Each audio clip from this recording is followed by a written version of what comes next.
The first design was almost certainly designed by a user.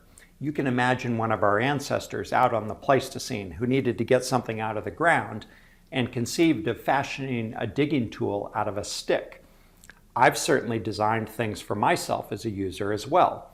For instance, when my youngest son was a toddler, I was concerned he wasn't growing at the right rate, and I wasn't very happy with the way they were measuring his height in the doctor's office. So I designed this tool for accurately measuring the height of my children.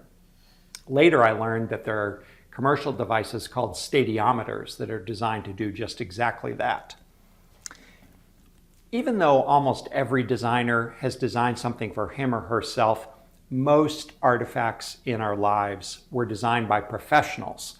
The separation between designers and users occurred probably thousands of years ago and occurred for two main reasons. The first is kind of simple, and the second is a little more complex. The first reason that designers and users became separated is that not every user has the expertise to design every artifact that he or she needs. For instance, a few years ago, I designed a house for my family. It's something I'd always wanted to do.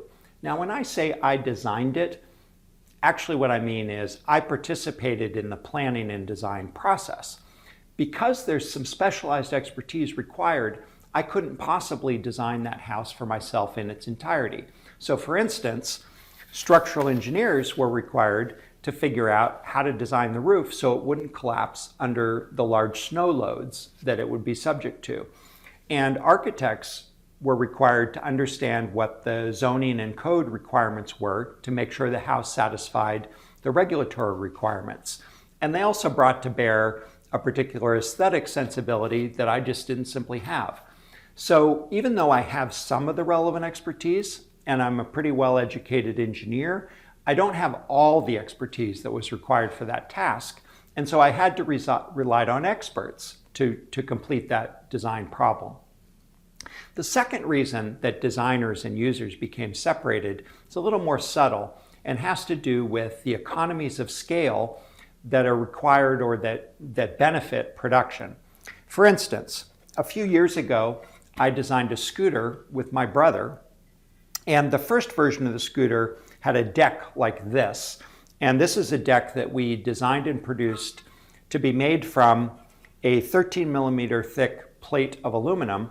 And then we used a machine tool to remove these pockets of material in order to make it reasonably lightweight. Now, if you're going to make just one scooter deck, this is a pretty good way to do it, and it'll cost you about $100 to make this part.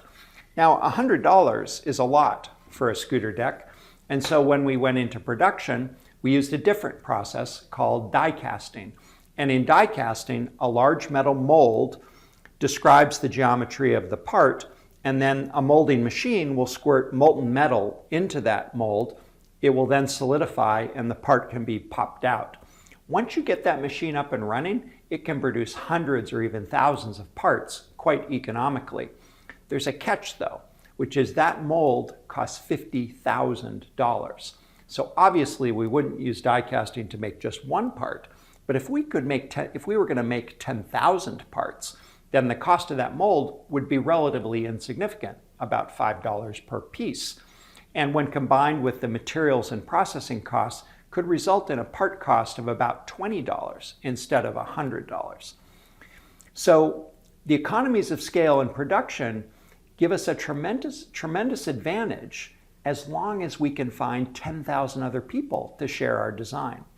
So in order to take advantage of economies of scale in production, institutions emerged, usually companies, that understood the needs of a large set of users, pooled their interests, created a single design, and then used economical production processes such that all those people could enjoy low-cost production.